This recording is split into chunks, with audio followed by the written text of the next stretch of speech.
I went hungry and stole to support my mother's addiction. I finally cut ties with her. 5 years later, she's asking for forgiveness. But now the decision is mine. When I was 11, my mother trusted me completely, because at that age I already knew how to wash my own clothes, make a meal using only 3 ingredients, and wrap myself up tight in a blanket at night to pretend someone was holding me. And it's not like my mother wasn't home or anything. She was. She just spent the whole day locked in her bedroom, working on her art. As for why the art never paid the bills, I only assumed she trusted me to make smart, economical choices. So even when I woke up in the middle of the night to the sound of gunshots in the distance, or sweating under the air conditioning, I felt incredibly proud. And every time I went to a friend's house, I ended up cooking dinner for everyone. They'd wake up to a sparkling house, clean counters, a vacuumed couch. I'd even find the coins that fell between the cushions.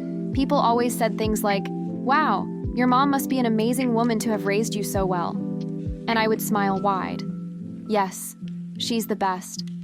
No one ever asked why I was so skinny, or why I didn't sleep in a bed and always chose the hard wooden floor instead. No one wondered why I couldn't finish a sentence without apologizing. They just thought I was polite and mature beyond my years. Until one day my mother came out of her room after being gone for days and I ran to her. "Mom, look at my report card. My teacher said I did really well." "Good for you, sweetheart," she replied, sighing, her breath reeking of cigarettes burning my nose. "Do you know what day it is?" "Wednesday." I thought if I looked happy enough, she'd finally love me the way I always wanted. But suddenly she started screaming, kicking things until she punched the wall. "Damn it, damn it, damn it! I thought it was Thursday. I thought the payment was today." When I moved closer, she raised her fist like she was about to take her anger out on me. So I spoke fast. "Mom, I have 20 rays." Her face softened instantly. "Sweetheart, you are the kindest, most mature girl a mother could ever have." But I didn't even get to enjoy it. The second she snatched the money from my hand, she left to buy art supplies, came back, and went straight into her room again. Now you're probably wondering where those 20 rees came from. Well, there was a rich boy at school who always brought money for snacks. He was arrogant to everyone. He even spat on kids who looked poorer. I started making a mental list of who I could take money from and when. All for those brief moments when my mother appeared needing another 20, another 40, another dose of art. And like any preteen who starts breaking rules, I got too confident. After about 3 months, Principal Lee caught me red-handed. I already knew it would go bad when she called me into her office. I thought she'd call the police or yell at me, but she didn't. She just asked me questions. No interrogation. More like a conversation. "What's your favorite food?" "Rice with ketchup." "What do you and your mom like to do together?" Sometimes, the day after the government payment, when she's making art in her room, I sit by the crack under the door and tell her about my day. "What time do you usually go to bed?" "At 2 a.m., when my mom finally gets quiet. I said everything with a smile on my face, happy to be talking to an adult who seemed to care. But when I looked at her, I saw her eyes were full of tears. She asked me to wait there while she went to get someone, and she handed me a Nintendo Switch to keep me distracted. 2 hours later, someone knocked on the door. It wasn't just Principal Lee. It was her, 2 police officers, and a woman in a blazer who said she worked for Child Protective Services. They all had the same expression. They tried to smile, but couldn't really pull it off. "Sweetheart, we're going to take a little ride to your home," the woman said. "We need to see how your mother is doing." My chest tightened. I couldn't breathe. "No, she's creating. She needs silence," I screamed with absolute certainty, but they were already taking me to the car. When we got there, my mother didn't answer. The police said they were doing a welfare check. I begged them not to disrupt her concentration, but they opened the door anyway. My mother always left it unlocked. I was the one who knocked on her bedroom door. "Mom, there are people here," I called. When she didn't respond, I begged them to leave her alone, but it didn't matter. In seconds, the officer had opened the door. What I saw made my jaw drop so hard it felt like my face might split in half. No paintings, no brushes, no paint. Just my mother sitting in the middle of the room with a metal spoon and some strange powder. The walls were covered in black mold. The floor was invisible beneath the sea of cigarette butts. Part 2. In that moment, all I wanted was to ask that woman to take me away. The social worker put a hand on my shoulder. I jumped. She told me her name was Victoria and that everything would be okay. The officers went into the room while I stood frozen in the hallway. My mother started screaming at them to get out. She threw things. I heard glass shatter. Victoria pulled me back into the living room and made me sit on the broken couch. I was shaking uncontrollably. After a long time, the officers came out. My mother was in handcuffs. She was crying and screaming my name. I wanted to run to her, but Victoria held me back. My mother kept repeating that she was sorry, that she loved me. Then they put her in the police car. I watched through the window until the lights disappeared down the street. Victoria sat beside me and explained that I would have to stay somewhere else for a while. She asked if I had any relatives nearby. I mentioned Aunt Sarah, who lived in another city. We hadn't spoken to her in years because my mother said she was mean and always judging people. Victoria made a few calls. I stuffed my clothes into a trash bag. I didn't have much. 3 shirts, 2 pairs of pants, a few underwear. Victoria helped me gather my school things. She found my report card on the floor, where my mother had dropped it. All A's, just 1 B in math. She said I should be proud. The drive to Aunt Sarah's house took almost an hour. The house was huge compared to our apartment. 2 stories, a real yard, everything. Aunt Sarah opened the door before we even knocked. She looked just like my mother, only healthy. Clean hair, normal clothes. She hugged me so tightly I could barely breathe. Victoria explained everything while I sat on a real couch with real cushions. Aunt Sarah kept wiping her eyes. She said she'd been trying to get custody of me for years, but my mother wouldn't let her anywhere near us. I didn't know that. Victoria only left once she was sure I was settled. Aunt Sarah took me to a bedroom, a real bedroom, with a bed, sheets, and even a wardrobe. She said it was mine now. I didn't know what to do. I just stood there staring at the bed. She asked if I was hungry, and I said no, even though my stomach was growling. She made me a sandwich anyway. Turkey, cheese, lettuce. I ate so fast I almost got sick. That first night, I slept on the floor out of habit. Aunt Sarah found me there in the morning and cried. She helped me into the bed and tucked me in properly.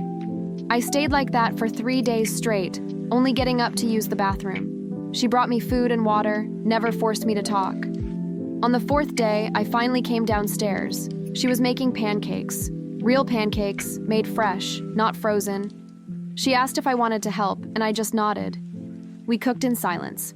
The pancakes were perfect, fluffy, golden. I ate 6. She didn't say anything. She just smiled and made more. After breakfast, she asked if I wanted to go buy clothes. I said I didn't have money. She said that was her responsibility now.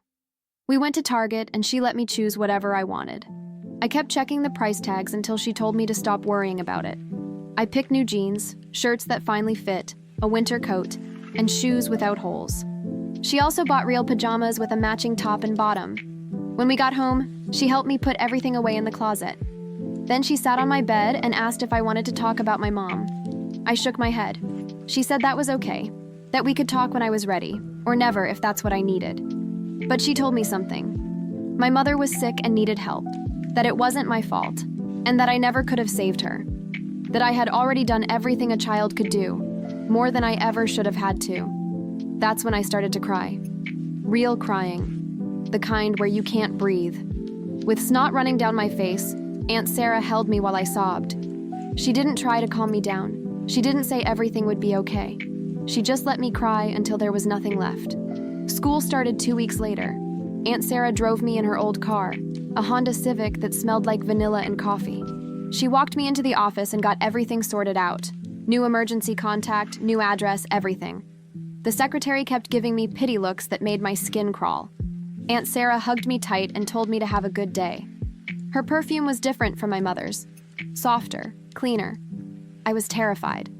What if everyone knew about my mom? What if they stared? But nobody said anything. I went to class like normal. I ate lunch alone like always, picking at a cafeteria meatloaf that looked like everything except food. I did my homework in the library while I waited for Aunt Sarah to pick me up. The librarian, Mrs. Chen, started leaving little cups of pretzels on the table where I always sat. Things were good for about a month. I ate 3 meals a day, slept in a real bed with matching sheets and pillows that didn't feel like flattened pancakes. I took hot showers whenever I wanted without worrying about the water bill. Aunt Sarah even signed me up for a soccer team because one day I mentioned I thought it looked fun. She bought everything: cleats that fit, shin guards, a water bottle with my name. She came to every practice, sitting on the metal bleachers with the other parents. I was terrible at first, but the coach said I was improving. The girls were nice to me. A girl named Isabella invited me to her birthday party. I had never been to a real birthday party. Then my mother called. Aunt Sarah had given me a phone for emergencies only. A simple flip phone with a little keychain she said was for luck. I was doing homework when it rang. Unknown number. I answered without thinking. My mother's voice sounded different, clean somehow. She said she was in treatment and getting better, that she missed me, that she was sorry for everything. She asked if I could visit just once. She needed to see me, to explain, to fix what went wrong. I said I'd think about it and hung up. My hands were shaking so badly I dropped the phone. It hit the wooden floor with a loud crack in the silence of my room. I didn't tell Aunt Sarah about the call. I knew I should, but I didn't want her to take the phone away. My mother called again the next day and the day after, always when Aunt Sarah was at work, always saying the same things, that she loved me, that she was better, that she just needed to see me once. Her voice had that desperate edge, trying to sound calm. On the 5th day, she told me she'd be getting out soon, and maybe we could be a real family this time. She said she'd get a job, rent a nice apartment, that we'd have food in the fridge and heat in the winter, everything I'd always wanted. She even mentioned getting a cat, said she remembered how much I'd wanted one. I started making plans. I stopped eating at school, saying I was saving my lunch money. I lied to Aunt Sarah, saying I wasn't hungry at dinner, that my stomach hurt from practice. I hid half my food in a napkin and threw it away later. I needed to be ready when my mother got out. I needed money for her. Old habits die hard.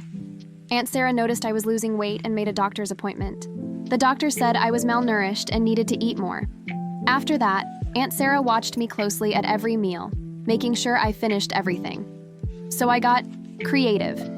I spat food into my milk when she wasn't looking. I hid it in my pockets. I fed it to Bruce, her dog, when she went to the bathroom. Bruce was a golden retriever who would eat anything, wagging his tail like it was a game. My mother's calls became even more frequent, 3 times a day, sometimes in the middle of class with the phone buzzing against my thigh. She said the place she was in was awful, that they treated her badly, that nobody understood her art, that she needed to get out and she needed my help. She asked if I still loved her, if I was still her little girl, the one who always helped Mommy. I said yes to everything. I couldn't stop myself. Her voice messed with my head. It made me forget the suffering and remember the few times she hugged me. The time she said she was proud because I made dinner.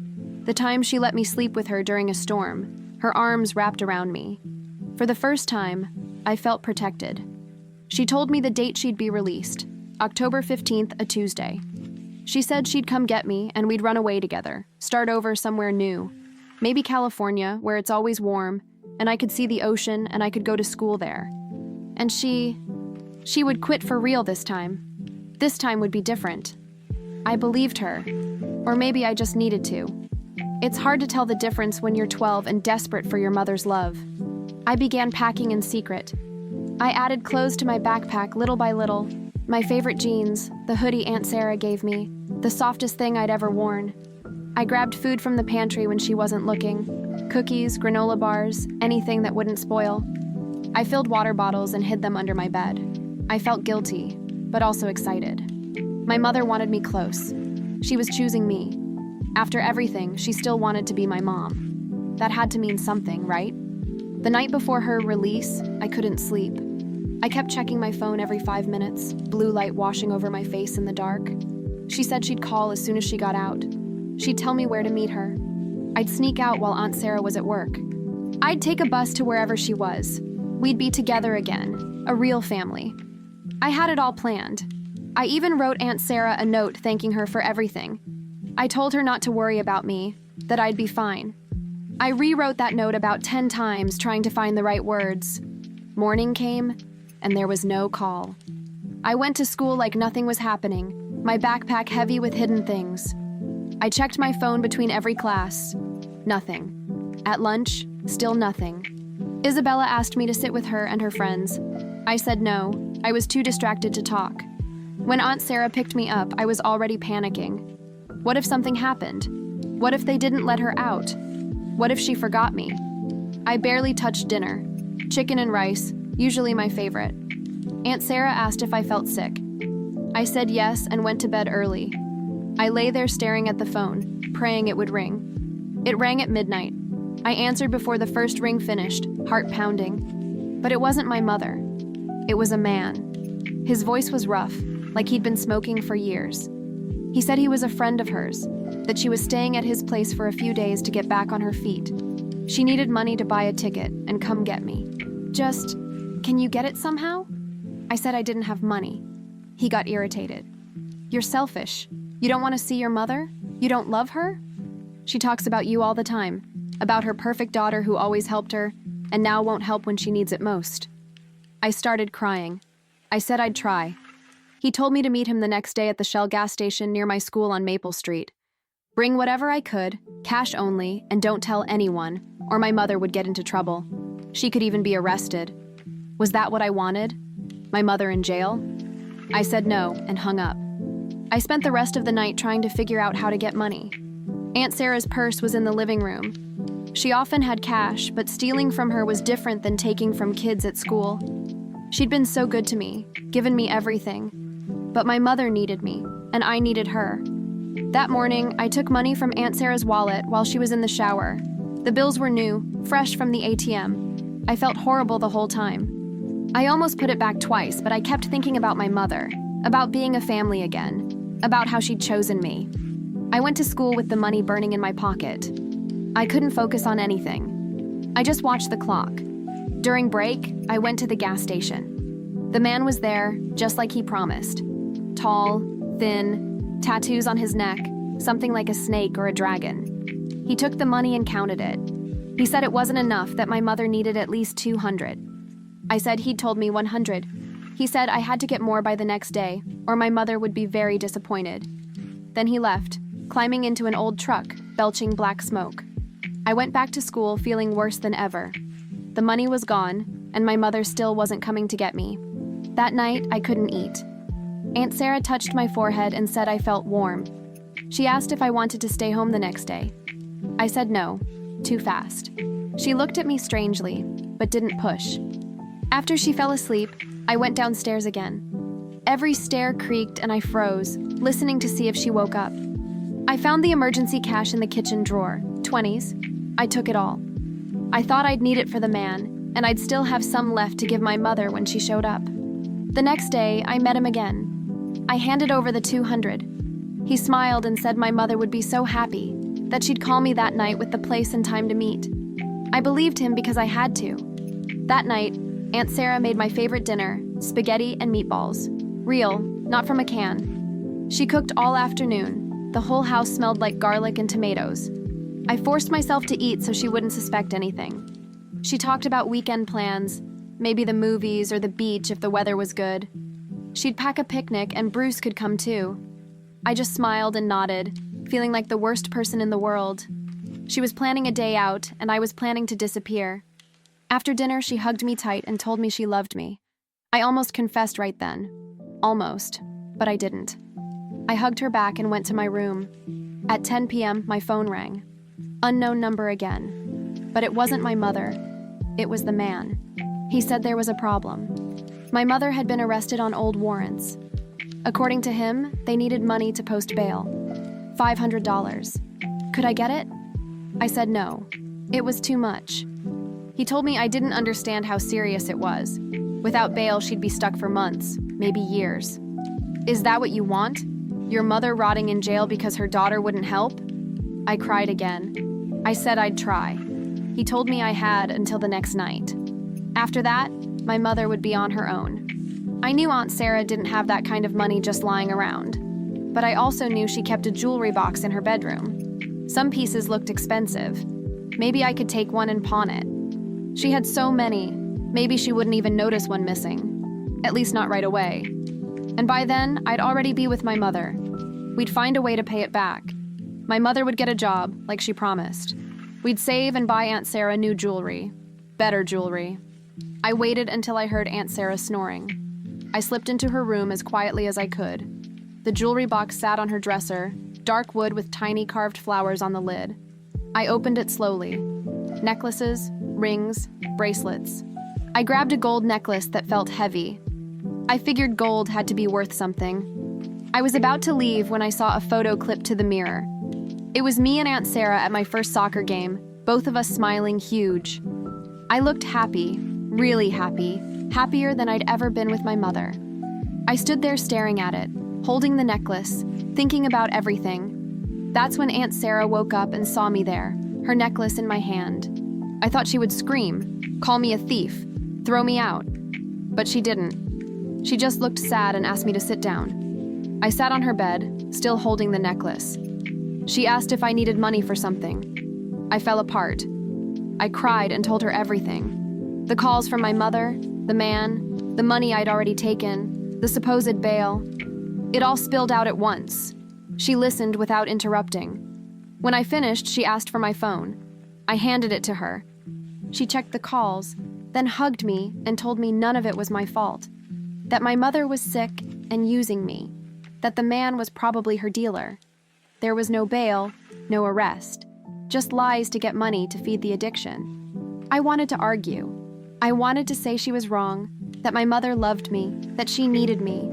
But deep down I knew Aunt Sarah was right. My mother had been out for days and never even tried to see me. She sent a stranger to collect money in her place. It was always the same pattern, the same lies, the same manipulation. And I kept falling for it because I wanted so badly to be loved by her, to be chosen, to have a real mother. But she couldn't be that mother. Maybe she never could. Aunt Sarah called the police and reported the man, gave his description, told them about the gas station. Then she called to change my phone number. She said we'd deal with the money the next day. That night, I just needed to rest. She tucked me into bed like I was still little. She stayed with me until I stopped crying. She told me she loved me, that I was safe, and that I didn't have to take care of anyone but myself. That was her job now, to take care of me. And she wasn't going anywhere. The following weeks were hard. I kept expecting my mother to show up. I pictured her pounding on the door, demanding to see me, but she never came. The man was arrested for trafficking. The police said he gave information about my mother. She'd gone back to using, living with other people in the same situation. Maybe she didn't even remember calling me. Or maybe she did and just didn't care enough to try again once the money stopped. It hurt either way. Aunt Sarah put me in therapy. A psychologist named Dr. Martinez specialized in kids like me, kids who had to grow up too fast, who took care of their parents instead of being taken care of. Her office had soft chairs and tissue boxes on every table. She taught me about boundaries, that it wasn't my job to save my mother, that you can't love someone into getting better, that my mother's addiction wasn't my fault or my responsibility. Easy to understand with your head, much harder to accept with your heart. I started doing better in school. I realized that when you're not constantly worried about your mother, you can actually focus. My grades, which were already good, became great. Teachers started noticing me for the right reasons, no longer for stealing or sleeping in class. Isabella invited me to her house again. This time I said yes. We played video games, ate pizza, talked about boys we thought were cute, normal kid stuff. It felt strange, but it was good. Soccer season ended and Aunt Sarah signed me up for basketball. I was bad at that too, but my teammates didn't care. They just wanted me to have fun, and I did. I ran, missed shots, fell, laughed at myself. Aunt Sarah came to every game, cheered even when we lost, and took the whole team out for ice cream. Some of the parents started talking to her, asking if I could go to sleepovers and birthdays, and she always said yes. Dr. Martinez said I was making progress, learning how to be a kid instead of a caretaker, but I still had hard days.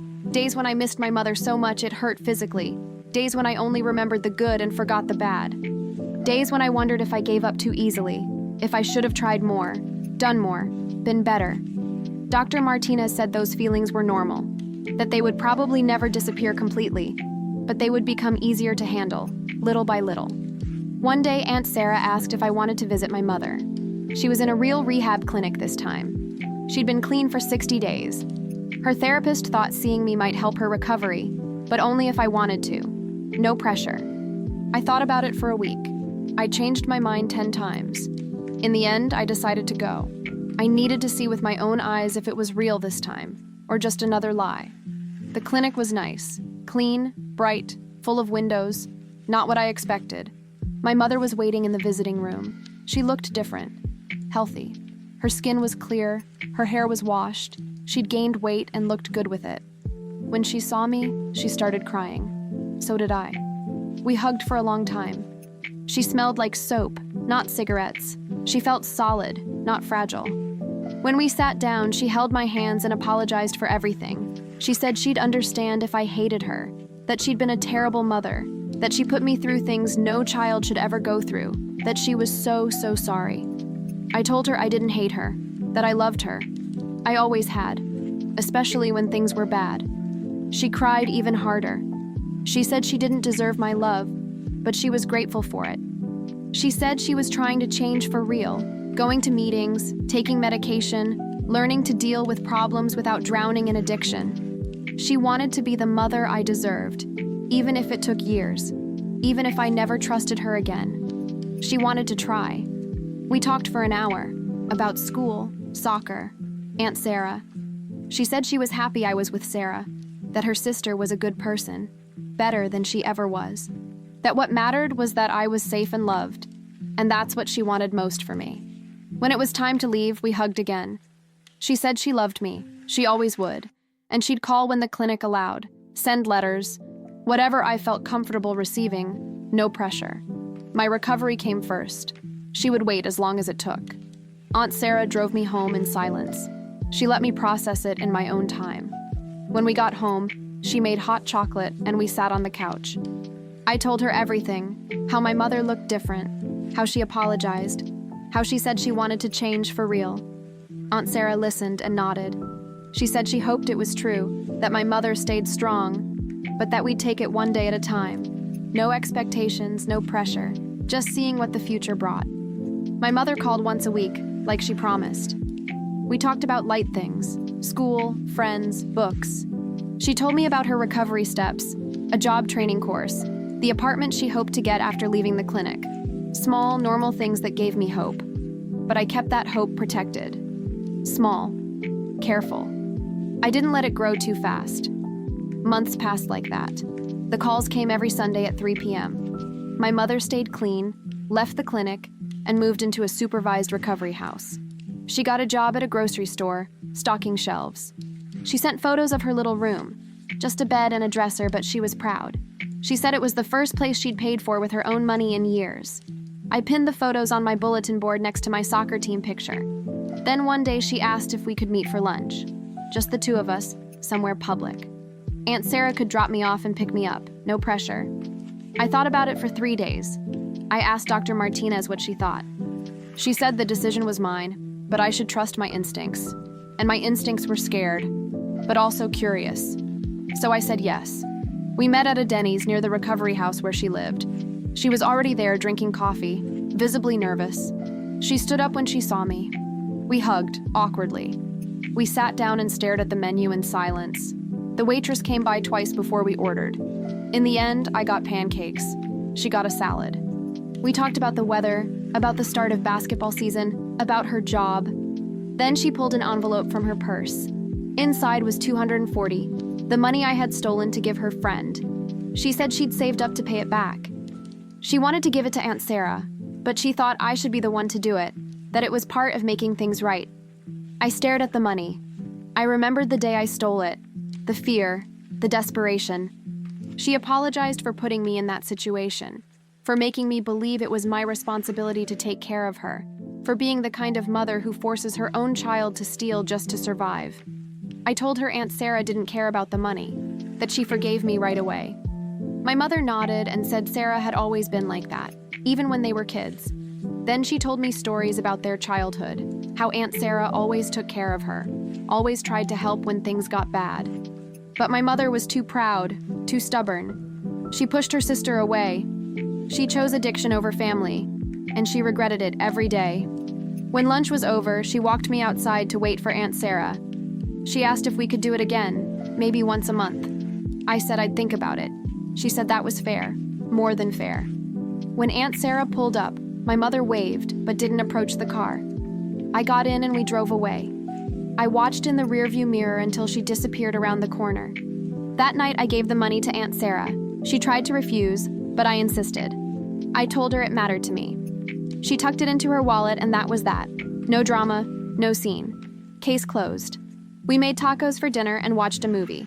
Bruce curled up between us on the couch. A normal Tuesday night. And it felt good. After that, I started having lunch with my mother once a month. Always the same Denny's. Pancakes for me, salad for her. She stayed clean. She got promoted to shift supervisor. She moved into a real apartment with another woman from recovery named Brittany. She showed me pictures of the place. It was simple, clean, nothing fancy, but better than anywhere we'd ever lived together. On my 13th birthday, she asked if she could take me shopping. For real. No sneaking, no collecting coins. She'd saved and planned a budget. Aunt Sarah allowed it, but with that worried look. I was nervous too. But my mother arrived on time. She took me to the mall, let me choose clothes, books, and a new backpack for school. She didn't complain about the prices or make me feel guilty. She even bought pretzels for us in the food court. When she dropped me off at home, she handed me one last gift, a letter. She said I could read it when I was ready, with Aunt Sarah, with Dr. Martinez, or alone, however I wanted. I waited until bedtime, sat on my bed, and opened it carefully. Her handwriting was neat, prettier than I remembered. The letter was long, 5 pages, front and back. She wrote about her childhood. She said her father left when she was 7, that her mother worked 3 jobs and was almost never home, that she started drinking at 12 just to feel less alone. By 15, she'd moved on to harder drugs. She met my father at 17. He was older and had money. It seemed like an escape, but he was just another addict. They pulled each other down and sank together. She wrote about when she found out she was pregnant with me, how she tried to stop but couldn't, how she convinced herself she'd quit after I was born. But addiction doesn't work that way. She said she loved me the moment she saw me, but love wasn't enough. The addiction always spoke louder, even when she hated herself for it, even when she saw what it was doing to me. She wrote about seeing me take care of myself, how proud it made her and how much it broke her heart. Pride because I was strong, pain because I had to be. She said she lay in bed high, hearing me cook, do homework, keep everything running. She wanted to help, but couldn't even move. Her mind only chased the next relief. She promised herself tomorrow would be different, but tomorrow never came. She wrote about the day they took me away. She said it was the worst and the best day of her life. Worst because she lost me, best because I was finally safe. She said the first month in rehab, she kept making plans to get me back, repeating the same promises, the same lies, until her therapist forced her to face the truth. She wasn't capable of being my mother. Not then. Maybe never. And that loving someone for real sometimes means letting them go. She said she followed my life with Aunt Sarah through updates she received, and hearing about my achievements hurt and healed at the same time. She had to learn to accept that I could be happy without her, to want my happiness more than my presence, to love me more than she needed me. On the last page, she wrote about the present, that every day she chose to stay clean. Not for me, but for herself, because for the first time, she believed she deserved a better life. She went to meetings, followed the program, helped others, and was learning to be a whole person. Not just an addict, not just an absent mother, but a complete woman with mistakes and victories and everything else. She ended by saying she loved me and always would. That I saved her life by leaving that house, by thriving far from her, by showing her what she was losing and destroying. She didn't expect forgiveness. She didn't expect a relationship. She just wanted me to know the truth, the whole truth, that I was the best thing she ever did, even if she did everything wrong. That I was her greatest pride and her greatest pain, and both things could be true at the same time. I cried reading it. I cried even harder showing it to Aunt Sarah. I cried in my session with Dr. Martinez while we talked about the letter. I cried because it answered questions I didn't even know I had. It explained things I was too young to understand back then. It made my mother feel human instead of a monster. It made it feel like she was sick, not evil. And that made forgiveness a lot easier. It also helped me forgive myself for not being enough to save her. After that, our lunches became lighter. We started talking about real things. Her recovery, my life, the future. She never asked for more than I could give. She never pushed for long visits, holidays, anything beyond those monthly lunches. She said she was grateful for whatever I was willing to give, and you could tell she meant it. She was different. Still my mother, but also a stranger, someone I was meeting for the first time. In my sophomore year, I made the starting lineup in basketball. My mother came to a game and sat in the back with the other parents. She didn't try to talk to Aunt Sarah or cause problems. She just watched and cheered when I made a shot. She left before I could find her. Later, she texted that she was proud. Simple, perfect, no drama, no expectations, just support. She started coming to more games after that. Always in the back, always leaving quietly. Sometimes I waved and she waved back. Sometimes I didn't even see her because I was so focused. And that was okay. She was there because she wanted to be. Not because she needed anything from me, not because I needed it. Just because. By junior year, she got a small place of her own, no roommate, just her and a cat named Harley. She got promoted to assistant manager. She had health insurance and a savings account. Adult things that felt like miracles. She invited me to dinner at her place and said Aunt Sarah could come too, to make sure everything felt safe. I said I'd think about it. I took a month to decide. Dr. Martinez said there was no rush and no right answer, only what made me comfortable. So I went. Aunt Sarah dropped me off but didn't go in. She said that moment was mine, my choice, and she'd be in the car outside if I needed her. My mother made real spaghetti with homemade tomato sauce, basil, and garlic. We ate and talked about school, her cat, everything except the past. It was nice. Strange, but nice. I started going once a month, sometimes twice. I always told Aunt Sarah where I was. I always had my phone. I always had an exit plan. But I never had to use it. My mother kept things light and safe. She showed me she could be trustworthy. At least in that. At least for now. And that was enough. More than enough. It was everything. Senior year, she came to my graduation. This time she sat with the other parents. She didn't hide. She was just there, like everyone else. She took pictures when I walked across the stage, hugged me afterward. Quick, careful, said she was proud, said she loved me, said we'd see each other at lunch the next week, and left. She didn't try to join the family celebration or draw attention. She just showed up, then stepped away. Perfect. Today, I'm in college at a state university about 2 hours from home. And home to me is Aunt Sarah's house, and it always will be. My mother and I text sometimes. We still have lunch when I'm in town. She's been clean for 6 years. She has her own life now. Friends from recovery, a boyfriend named Kyle who's also sober. She got promoted to store manager. She has normal worries now, car repairs, taxes, nothing like before. One time she asked if I'd ever call her mom again. Since I moved in with Aunt Sarah, I'd called her by her name. It was automatic. Mom felt too heavy, too much history. I told her maybe someday, when it felt right, if it ever felt right. She said she understood, that her name was fine, that just having me in her life was more than she deserved. And she meant it. Aunt Sarah is still Aunt Sarah. She still comes to my games. She still makes sure I'm eating well. She still hugs me too hard every time I come home for breaks. She's my real mother, in every way that matters. She never adopted me officially. She said she didn't need paperwork to love me, to be my family. And she was right. Blood creates relatives, but choice creates family. And she chose me every single day. She still chooses me. I'm studying social work. I want to help kids like me, kids who grew up alone, who take care of parents who can't take care of themselves, who lie, steal, and go hungry to survive, who believe love is the same thing as sacrifice, who think they don't deserve to be saved. Dr. Martinez says I'll be good at it, that my experience can help others, that pain can turn into purpose. Maybe she's right. My mother sends cards on holidays, calls on my birthday, goes to important events when she's invited, stays away when she isn't. We have clear, healthy boundaries now. She respects them. I respect her recovery. We're not exactly mother and daughter, and not exactly friends. Something in between. Something that belongs only to us. Something that works.